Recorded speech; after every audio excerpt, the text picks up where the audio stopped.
एक तरफ कांग्रेस पार्टी, दूसरी तरफ आरएसएस और बीजेपी, एक तरफ गांधी जी, दूसरे तरफ गोडसे, एक तरफ नफरत और हिंसा, अहंकार और दूसरी तरफ मोहब्बत, आदर, भाईचारा। अब देखिए, जहां भी ये जाते हैं नफरत फैलाते हैं, गुस्सा पैदा करते हैं। अब हुआ क्या? अब मध्य प्रदेश में मध्य प्रदेश का युवा, मध्य प्रदेश का किसान इनसे नफरत करने लग गया है। जो उन्होंने जनता के साथ किया, अब जनता उनके साथ कर रही है। और इसीलिए हमने ये 7 यात्राएं, जन आक्रोश यात्राएं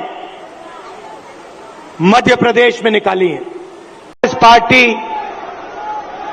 दूसरी तरफ आरएसएस और बीजेपी, एक तरफ गांधी जी, दूसरे तरफ गोडसे।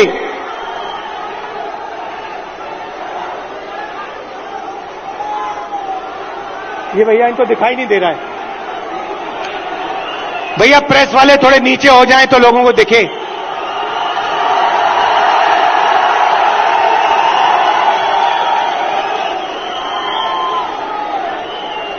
बात सही है, क्योंकि प्रेस वाले हमारी मीटिंग तो दिखाएंगे ही नहीं।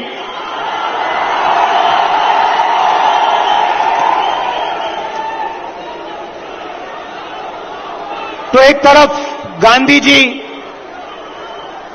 दूसरी तरफ गोडसे, एक तरफ नफरत और हिंसा, अहंकार और दूसरी तरफ मोहब्बत, आदर, भाईचारा। अब देखिए, जहां भी ये जाते हैं नफरत फैलाते हैं, गुस्सा पैदा करते हैं। अब हुआ क्या? अब मध्य प्रदेश में मध्य प्रदेश का युवा, मध्य प्रदेश का किसान इनसे नफरत करने लग गया है। जो उन्होंने जनता के साथ किया, अब जनता उनके साथ कर रही है। और इसीलिए हमने ये 7 यात्राएं, जन आक्रोश यात्राएं मध्य प्रदेश में निकाली हैं। इससे पहले भारत जोड़ो यात्रा में कन्याकुमारी से हम कश्मीर तक चले और मध्य प्रदेश से पैदल निकले। कमलनाथ जी, कितने किलोमीटर चले थे हम यहां? नहीं, मध्य प्रदेश में टोटल कितने चले थे? नहीं, यात्रा कितने किलोमीटर चली थी? लगभग 180 किलोमीटर। हाँ, ये देखिए, 370 किलोमीटर हमारी यात्रा मध्य प्रदेश में चली थी। किसानों से मिले, युवाओं से मिले, माताएं बहनों से मिले। मुझे सिर्फ 2-3 बातें कही। सबसे पहले, मध्य प्रदेश हिंदुस्तान में भ्रष्टाचार का सेंटर है, एपी सेंटर है। पार्लियामेंट में मैंने अदानी जी की बात उठाई। भाषण दिया, जैसे ही मैंने अपना पार्लियामेंट में अदानी जी का भाषण दिया, वैसे ही बीजेपी ने मेरी लोकसभा की जो सदस्यता है उसे रद्द कर दी, खत्म कर दी। आप सोचिए, अदानी जी की रक्षा करने के लिए एकदम मेरी लोकसभा की जो सदस्यता थी उसको कैंसिल कर दिया।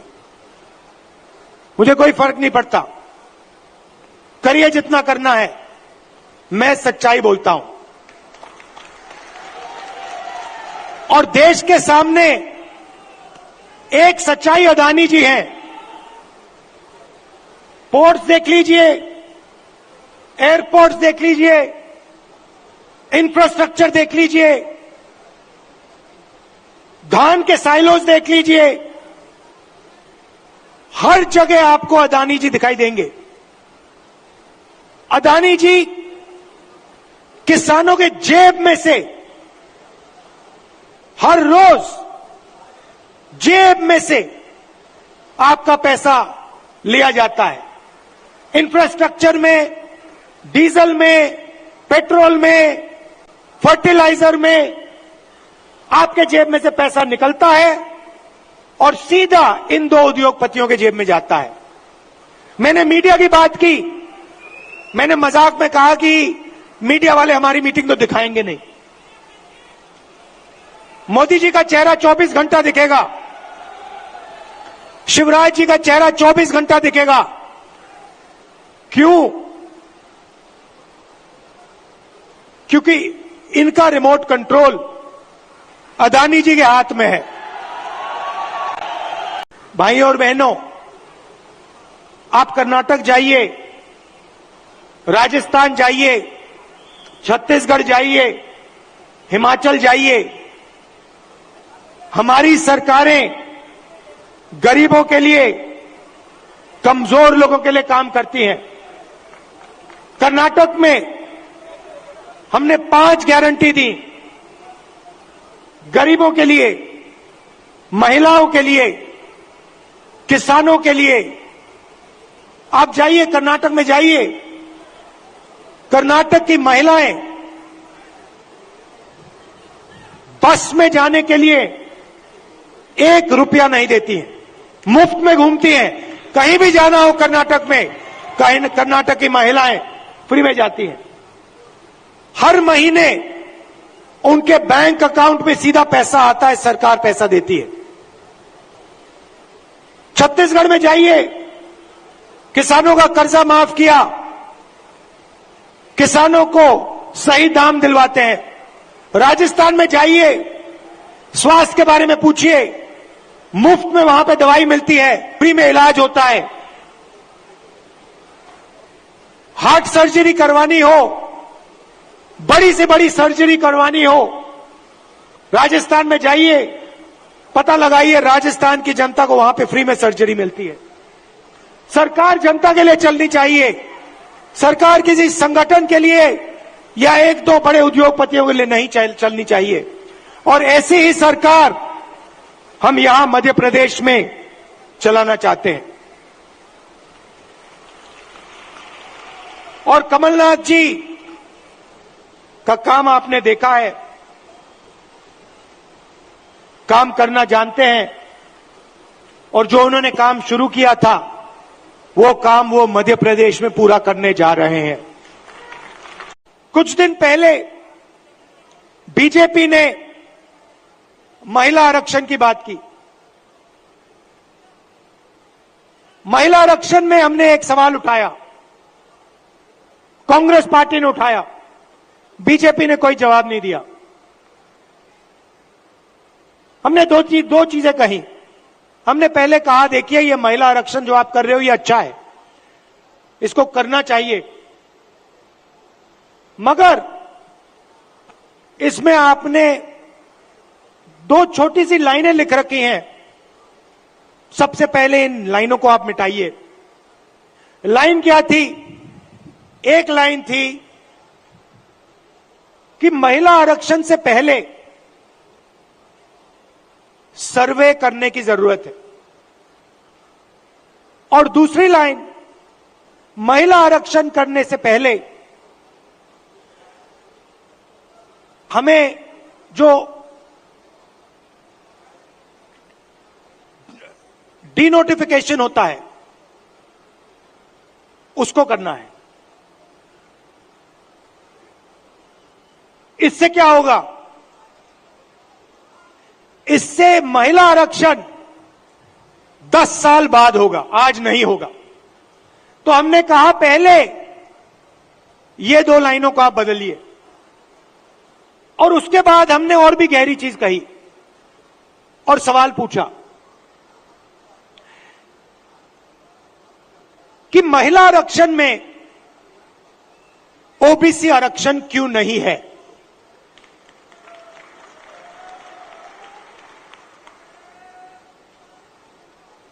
ओबीसी आरक्षण महिला आरक्षण में आपने क्यों नहीं दिया? नरेंद्र मोदी जी, आप कहते हैं कि आप ओबीसी के लिए काम करते हैं, आप ओबीसी के नेता हैं, तो आपने महिला आरक्षण के अंदर के बीच में ओबीसी आरक्षण क्यों नहीं किया? नरेंद्र मोदी कहते हैं कि बीजेपी में ओबीसी के एमएलए और एमपी हैं। सबसे पहले कांग्रेस के तीन चीफ मिनिस्टर ओबीसी हैं, ये याद रखिए आप। हमारी 4 सरकारें हैं, 3 हमारे ओबीसी चीफ मिनिस्टर हैं। दूसरी बात, आप पार्लियामेंट में, विधानसभा में चले जाइए और बीजेपी के किसी भी एमएलए से पूछ लीजिए, एमपी से पूछ लीजिए, आपसे कुछ पूछा जाता है क्या? जब कानून बनाए जाते हैं आपसे कुछ पूछा जाता है? आपको कहेंगे भैया हमारे से कुछ कोई नहीं पूछता। कानून आरएसएस वाले लोग बनाते हैं, कानून अफसर बनाते हैं, कानून बीजेपी के एमएलए और एमपी नहीं बनाते। कि हिंदुस्तान को 90 अफसर चलाते हैं, कैबिनेट सेक्रेटरी और secretary of government of India Hindustan की सरकार को चलाते हैं। 90 लोग ये कानून बनाते हैं, ये निर्णय लेते हैं पैसा किधर जाएगा, कितना पैसा कहां जाता है। अब मैं आपसे सवाल पूछना चाहता हूं, बीजेपी के 10 साल से सरकार है, 90 अफसर सेक्रेटरी हिंदुस्तान को चलाते हैं। मैं हिंदुस्तान के सब ओबीसी से पूछना चाहता हूं, नरेंद्र मोदी जी कहते हैं आपकी भागीदारी है हिंदुस्तान की सरकार में, मध्य प्रदेश की सरकार में। आप मुझे बता दो, इन 90 अफसरों में से ओबीसी कितने हैं? ओबीसी की आबादी कितनी है पहले यह बताओ। कितनी आबादी है ओबीसी की हिंदुस्तान में? देखो, कोई जवाब नहीं दे सकता, कोई जवाब नहीं दे सकता। क्यों? क्योंकि कास्ट सेंसस नहीं हुआ है। भाइयों और बहनों, लगभग ओबीसी भाइयों की बहनों की 50% आबादी है हिंदुस्तान में। बात समझिए, आबादी 50% है और 90 में से 3 अफसर ओबीसी के हैं। और एक और मजेदार बात बताता हूं, 2 साल पहले आप देखते, 3 साल पहले आप देखते तो हिंदुस्तान की सरकार में, नरेंद्र मोदी जी की सरकार में 90 में से 0 अफसर ओबीसी से थे। यह देश की सच्चाई है। नरेंद्र मोदी जी ओबीसी के लिए, दलितों के लिए, आदिवासियों के लिए काम नहीं करते हैं। देश के सामने एक ही मुद्दा है, कास्ट सेंसस। ओबीसी कितने हैं और उनकी भागीदारी कितनी होनी चाहिए, यह हिंदुस्तान के सामने सबसे बड़ा सवाल है। और कांग्रेस पार्टी की हिंदुस्तान में सरकार है, पहला काम यह हम करके दिखाएंगे। हिंदुस्तान की सरकार का बजट लाखों करोड़ रुपए का बजट है। मैं आपसे पूछता हूं, ये जो 3 ओबीसी अफसर हैं, इनकी भागीदारी कितनी है? ये बजट पे कितने रुपए पर निर्णय लेते हैं, मुझे बता दो। मैं आपको बताता हूं, तकरीबन 45 लाख करोड़ रुपए का बजट है। आप मुझे बताओ, ओबीसी अफसर कितने रुपए पर निर्णय लेते हैं, मुझे बता दो। नरेंद्र मोदी जी की ओबीसी की सरकार है, सब शांत, किसी को नहीं मालूम। क्यों? ये आपको नहीं बताना चाहते हैं, आपकी सच्चाई आपको नहीं बताना चाहते। सच्चाई भाई और बहनों यह है कि हिंदुस्तान के पूरे बजट में 5% की भागीदारी ओबीसी के अफसरों के हाथ में है। ओबीसी अफसर 3 हैं 90 में से, और 5% बजट को कंट्रोल करते हैं। यह है नरेंद्र मोदी जी का काम। नरेंद्र मोदी जी ओबीसी की सरकार नहीं चलाते हैं। नरेंद्र मोदी जी का काम जो आरएसएस ने उनको दिया है, आपका ध्यान इधर उधर करने का है, नफरत फैलाने का है, हिंसा फैलाने का है। अगर सचमुच में नरेंद्र मोदी जी ओबीसी के लिए काम करते थे, तो 90 में से 3 अफसर ओबीसी के कैसे हैं? 3-4 साल पहले एक भी अफसर नहीं था ओबीसी का। हिंदुस्तान को तो ये चलाते हैं। शिक्षा में कितना पैसा जाएगा, स्वास्थ्य में कितना पैसा जाएगा, नरेगा कैसे बनेगा, भोजन का अधिकार कैसे डिजाइन होगा, ये तो इन 90 अफसर निर्णय लेते हैं। भाई और बहनों, ओबीसी की सरकार नहीं है। और देखिए, जैसे ही मैं ये बात कहता हूं, आप नोट करना, आज मैंने यहां खुले में यह बात बोली है, ये सारे के सारे टीवी कैमरा बंद हो जाएंगे।